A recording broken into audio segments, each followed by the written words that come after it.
Today on Photoshop, I'm gonna show you how to turn your image from this into this. And no guys, it is not the threshold effect. Let's go.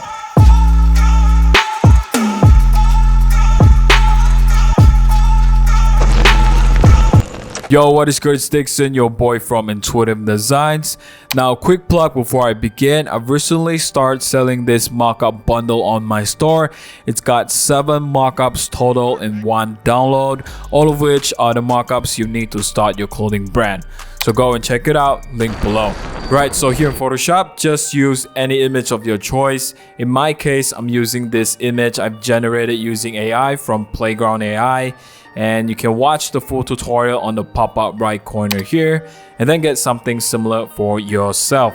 Now, I've extracted mine from the background so that it's easier for me to edit down the line. But I'm gonna extract it even more by only leaving the headshots of the wolf because that's just what I want.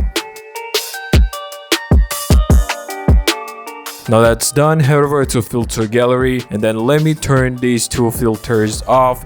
They don't have anything to do with today's tutorial. Now add a new filter by hitting on this button and then go to the sketch folder and then select stamped. Leave the settings as is and then add another grain filter. Drag it below the stamp filter. Make sure that the grain type is clump and then you should have something like this. I usually just go with 40 for the intensity and 50 for the contrast, but of course you can experiment it yourself. Now if you're wondering why not just use the typical threshold effect because it looks exactly the same, right? Let me show you guys the comparison side by side.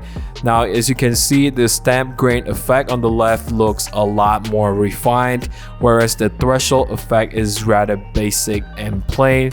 I know those are just really refined details, but in my opinion it makes a lot of difference. Now if I zoom in, you can clearly tell that the threshold effect is basically just an image with filters applied to it, which is something that I always want to avoid because it looks rather amateurish. So there you go guys, that's basically the tutorial, but let me bring you guys along to create this design anyway. So next I'm adding the text. I've decided to go with something basic like "Pray on the Weak," but it's just for placement. When I do sell the design, it'll be the brand name on top. As for the font choice, I want to go with something bold and wide.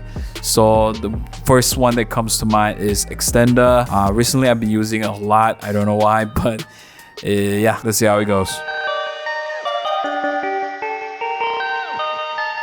Perfect.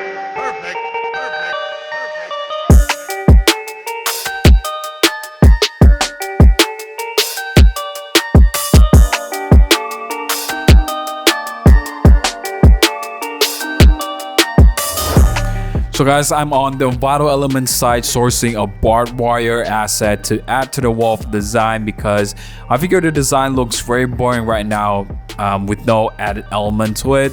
So yeah, I'm just gonna pick an angle I like, download it and then bring it to Photoshop and then just find a placement that I like for it and then apply the same stamp grain effect.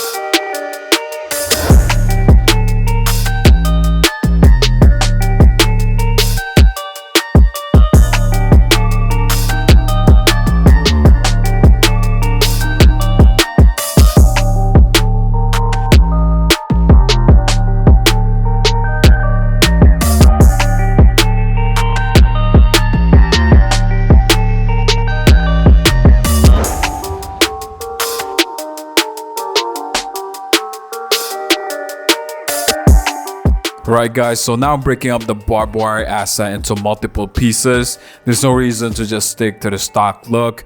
I'm gonna make it look like it's wrapped around the head. This is even easier now that we're using the stamp grain effect.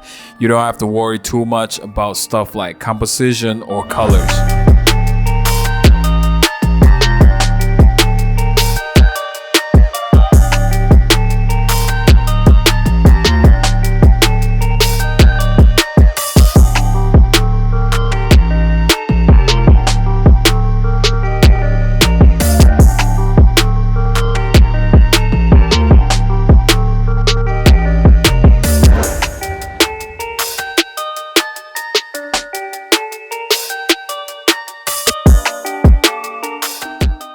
I'm really just nitpicking it at this point. I'm trying to create a base layer for the barbed wire so that I can use the mask layer tool to brush out the parts that I don't want to get that intertwining look. I'll continue to work on this for now, but the main element is pretty much done. After this, I'll just size it up and then start playing with the subtext and placement. Perfect.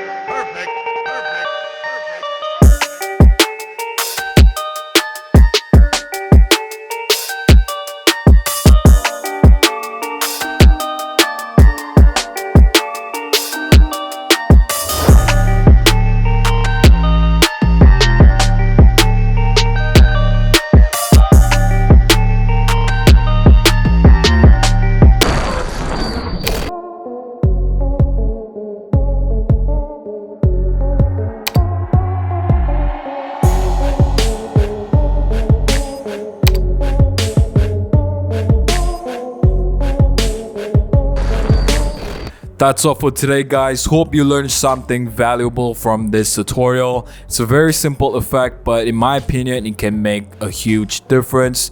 Subscribe so you don't miss out on my videos. See you on the next one.